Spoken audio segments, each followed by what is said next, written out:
So, hey, did you ever wonder what it would be like if a Nine Inch Nails music video was turned into a feature-length film? I didn't, but we just watched it.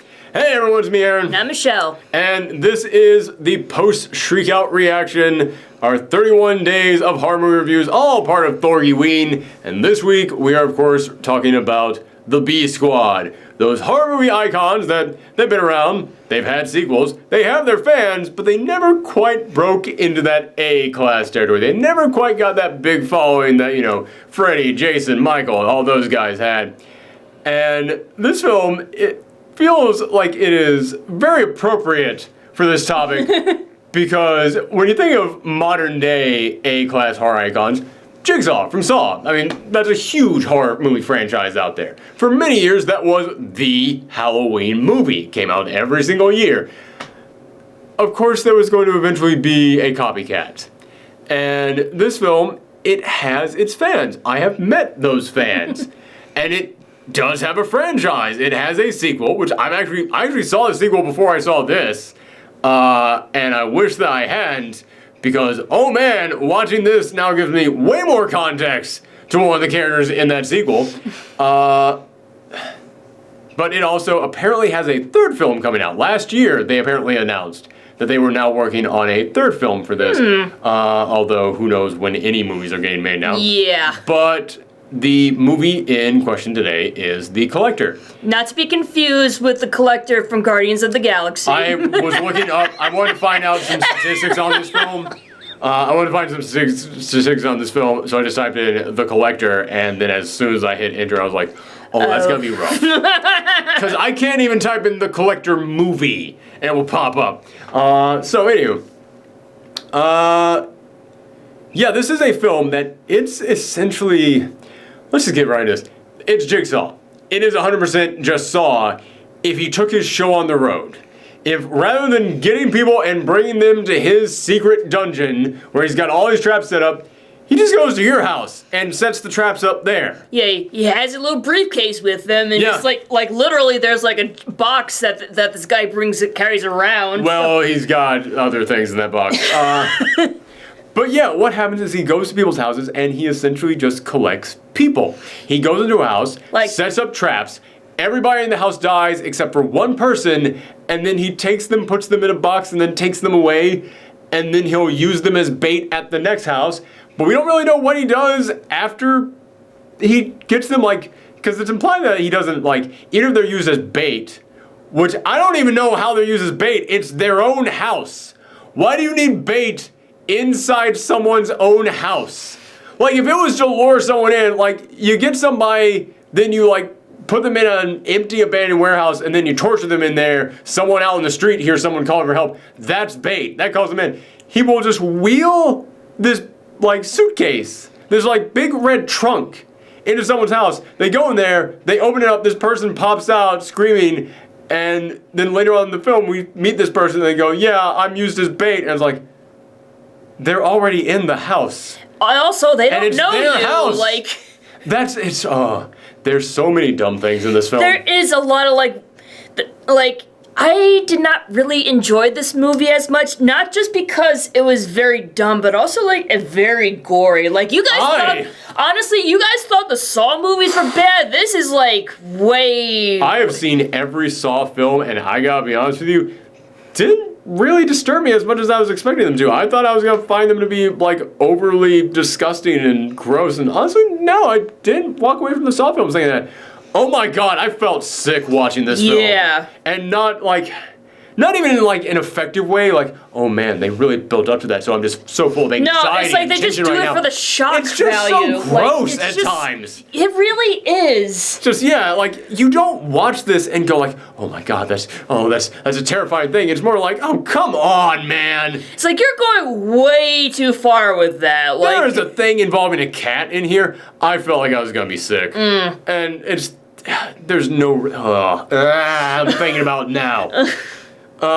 Yeah, this film, and the sad thing is, it's got ideas in here that I actually think are interesting. This whole idea of, okay, it's Jigsaw, but he comes to you, and it is kind of ludicrous how many traps he's able to put in someone's Yeah, house. it's once again, it's it goes from really gory and gross to ridiculously cartoony at some points. There's a character who dies in here by falling down to the floor, and the floor is nothing but bear traps. Yeah, it's kind of nuts in there. It's like, is there another room that's just nothing but mouse traps?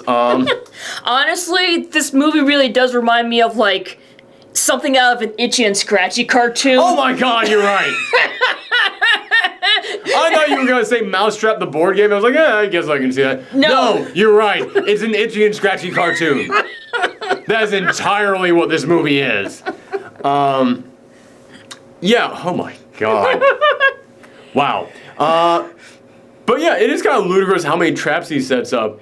Because it almost feels like the only way he could do that is if he comes in and he's just got like some like weird, what was it, Ruth Goldberg machine? Yeah, Rube Goldberg machine. Yeah, Rube Goldberg machine. Where he just brings in, like, opens up his box and just bum bum bum bum dun, dun, and just like things start folding out and just like laying out perfectly everywhere for him. But there's some cool stuff that he does. Like, there's one moment in which our protagonist is walking into a room and he turns around and looks behind him, and then there's this quick flash of lightning, and when the lightning flashes, we see the room he's walking into has just got piano wire everywhere. Yeah, like trip wires and everything. Yeah, that's a pretty good shot, and that's a pretty good like creepy idea in there. So there are those moments in there, and also I gotta admit, I hated the beginning of this film. It takes about 30-40 minutes for us to actually get to anything happening in here. Also, there's like way too many close-ups in the beginning. You had to point that out to me. Yeah, there's a lot of close-ups. Basically the beginning was like a lot of people just talking to each other, and it's just like the camera's right up there. Yeah, it's like way up in whoever is talking. Then immediately just like cuts to whoever's talking back, and it's just like boom, boom, boom, boom, and it's like, I need some space, man. You need to establish where they are. Yeah, there's no establishing shots. I mean, there kind of are, but they're like for like a few seconds. In all fairness, 60% of this film takes place in one location, so they only need one establishing shot. I guess so. But yeah, this film, it is really kind of boring. And it's like, are we gonna get to anything after a while? However, once we actually get into the house, the protagonists we've been following, I didn't give a shit about them, like, at all. And when he gets into the house, I actually really started to like him. And that is the biggest saving grace of this entire film, because there's a lot in here that I didn't like. I really liked our main character. Yeah, I actually really felt bad for him at the end of the movie. Yeah. Because it's like, this guy, he's divorced with his wife, and he owes her money, and he just wants to spend time with his daughter and everything, and it's like, he doesn't have money to pay her off. So it's like, he has to, like, rob this people's house. He gets in with this criminal, and he is like a professional safecracker, and this criminal, you can tell he's got him over a barrel. He cannot argue with this guy. But he needs this money now, so he's going on this job in order to steal this thing from this house that he was scoping out earlier in the day. And so he sneaks into the house, and then it turns out the collector came into this house and has now set up traps all over the place. Which, one thing that I like is that when he walks into the house, there aren't really any traps in there. He makes his way to the safe pretty easily. But then, like, as he starts exploring the house, more and more traps appear. And that's one of the things I did like. It's kind of implied that the collector does actually take some time to set up these traps. It just happens that our protagonist got in there right at the last possible second he could have come into this house, and now the collector's just setting up traps like behind him. Yeah, but like that's also like kind of the downside, because like when our protagonist goes in to like steal like the ruby or whatever, and then he comes back out of the room, he notices that like the windows are all boarded up, and it's like, there's no way the collector can just, like, hammer in all those boards in, like, a couple of seconds without making any noise. Like, you raise a very good point. Honestly, because I'd never seen this movie before, I thought the collector was some sort of, like, paranormal, like being or something, which is why he was able to, like, do all this stuff. You asked me that question halfway through the film, and I had to tell you no, and you just went, like, I could see the last shred of hope that you have for this film deflate, just, oh. Like it would make sense if, like, his box was, like, some sort of, like magic thing. A magic thing where like he brings up where he like carries like it's like a giant. It's bigger on the inside, and he has all his traps inside. It's kind of like Felix's bag, but evil. By the way, that's an old ass reference, and I am aware that's an old ass reference. That's old for my age. For even people who are my age and older are looking at me like, how the fuck do you know what that is? But yeah, it is one of those things where like I said, I like this idea that he's setting up these traps as he goes, but then you raise that you can't, there's some things that like, setting up the piano wire, cool, alright, great, can totally understand that. Putting some weird adhesive acid on the floor, okay, that wouldn't make any sounds at all.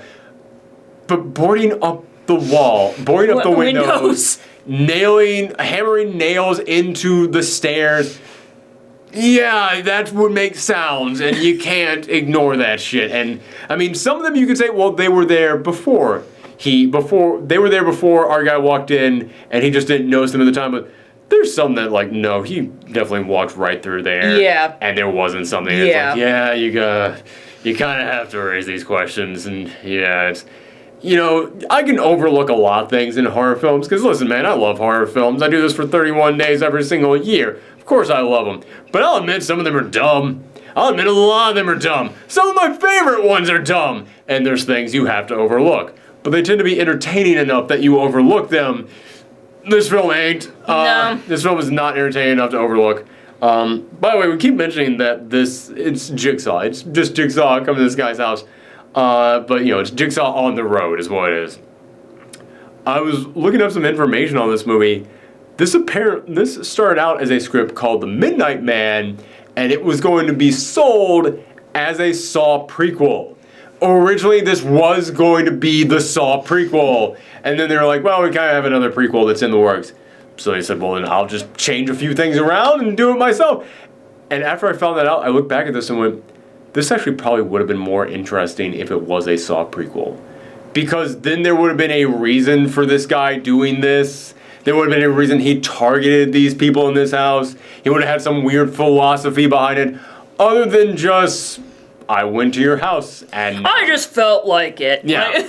Because he's the villain, the collector himself. Man, he sucks. He is bad. Like I said, I'm glad that our hero has a personality, and I'm glad that he's got something to him, because, like I said in the beginning, I didn't really care for our hero all that much, but when he's in this house, and he's actually doing this bad thing trying to rob them, but the moment that he finds out that the family is being tied up and tortured, he really works his ass off to try and save them. It's like, look, I don't want anyone dead, I just need money, that's all. Like, yeah, and man, that I cannot tell you how quickly I went from hating this guy to liking him. Because it's not like he's like, okay, well, I'm here, so I'm going to be heroic and save you. You can tell this guy's like, I gotta get that money, I gotta get out here, I gotta do this so I can see my kid again. Oh, damn it, okay, fine, I'll go back in there. And it's like, this guy, not only is he risking his life to save these people, he's risking everything he's risking all the stakes of the movie to save these people who are total strangers to him. I really like that, and you could see that the actor actually did a good job at this. The actor is actually really able to convey that this guy is conflicted. This guy's got a lot of emotions going around in his head, and I like that. It was really impressive to me. But the collector himself, he never says anything, but not in like a menacing way, not like I'm standing here like the Slender Man just staring at you. He looks dopey at times. There are moments in which he has this look on his face like, oh man, oh jeez. If I don't get this equipment back to the rental store by tomorrow, I'm gonna lose my charge on it, man. Oh man. I put a deposit down and everything. Oh man. Yeah, he's got this look on his face that's like, dude, you do not look threatening. You look like some guy who I just want to kick in the nuts really hard. And it's not just because I want to see those glow-in-the-dark contacts that you're wearing pop out. And even his mask, like, the design of him, he's not wearing anything interesting. He's just got, like, the black, like, you know, standard thief gear. And then his mask is just a black mask, but they had to do something with it, so it's, like, kind of crinkly. Like, it's kind of like it's just folding a little bit in a like weird it feels way. like it's a leather mask that was like kind of like sewed together at certain It looks almost like it was like soaked in something to like harden it, and then it like hardened wrong, like so that it didn't harden smooth. Because there is stuff that you can like soak fabric in order to like get like be more solid, like stiffer. I was gonna say like he got like the cheap, like he was trying to like be like Leatherhead, but he got like the cheap Leatherface, but he got like the cheap knockoff mask. Kind of, yeah. He's a terrible design, like no character, and he's not even intimidating. It's really just the house that is the big threat of this whole thing. Like speaking of like characters you don't give a fuck about, I didn't care about the family. Yeah. The only one you care about is the kid, and that's just because it's a kid and you don't want to see anything happen to that kid. I cared more about the older daughter's boyfriend because that dude, as soon as he saw the collector, was like, I'm gonna beat the shit out of this guy. I was like, I'm on this guy's team. Normally in a horror movie, the guy who wants to have sex with the hot girl, typically that's always the asshole. Typically that's always the guy that you're supposed to hate. And yeah, he's coming off as a total douchebag in this film. The moment he sees the collector, he's like, well, I'm gonna fight. That guy's holding a knife, so fuck it. Let's all just like, hot girl who I'm trying to have sex with, stand back. I'm going to stop this guy. I was like, all right, finally fucking something. Yeah. Someone's doing it. Good. Like, what got to me is, like, when they get into the house to, like, make out, and you see them, like, about to, like, trip over one of the wires, but then going back. It's almost comical. It is. Like, honestly, I kind of want to, like, re-edit this movie to have, like, cartoon sound effects whenever something happens. Oh, it would fit. It would fit throughout the entire film. Be better than some of the sound effects in here. The sound effects on the cat are literally just cat sound effects 101. Yeah. That's all they are. Oh, God, that whole sequence was stupid. Trying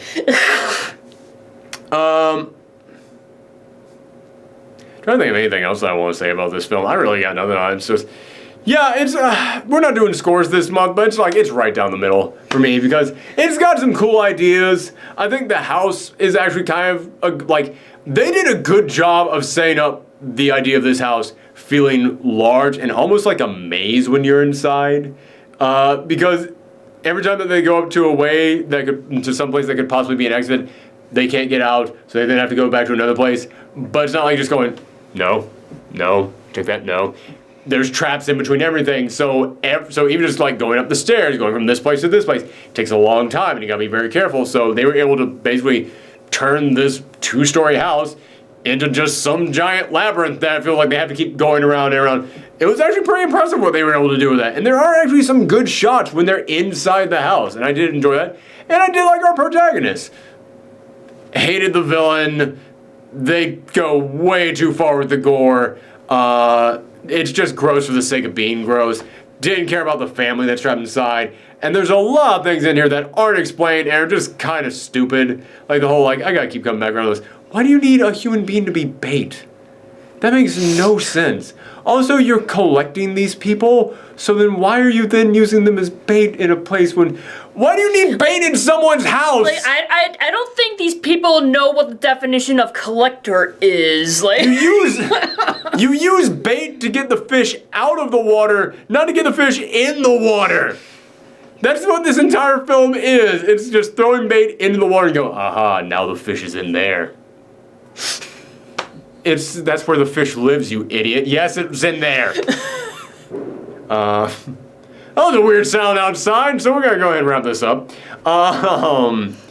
Well, you mentioned like your review, so it's like. Yeah, go ahead. Yeah, sorry. Mine's probably lower than yours. Like, wow, that's like the first time this month. You said I'd probably give it like a 5, or it's right down the middle. I'm right down the middle, yeah. Yeah, for me, I'd probably give it a 4, since like, the only character I cared about, I felt like he needed a break or something, and he never got it. I felt so bad for the protagonist because he had to go through all this bullshit even before the collector came along, and it's like, cut him some slack. Maybe I should show you the sequel. Because Because he does return for that, I will say that. Does he get revenge and be the shit out of the collector? I'm not going to say. But also because it was, like I said, it was either like dumb cartoony bullshit or extremely gross and unnecessarily gory. Oh, yeah. So like because of that, I didn't really enjoy this movie. Again, that's one of the reasons why it's just gory for the sake of being gory. It's because it's like, dude, there's so many things in here that doesn't even match that tone. But it's also because it's just, there's no real tension to it. It's just, let's look at this gross thing. Yeah. With extreme close-ups. Mm-hmm. God damn, the cat thing is still one of the... Man, that thing really knocks it down several pegs for me. But... yeah, that's it. That's the collector. This was day 4, I believe, of the B Squad week. So we got 3 more to go through. And then we will start the next theme week. And then the week after that, it will be viewer request week. So if you have any movies that you would like to see us review, let us know in the comments down below. Or you can contact me on Twitter at Professor Thorgy. Thanks for tuning in, everyone, and happy Halloween. Bye.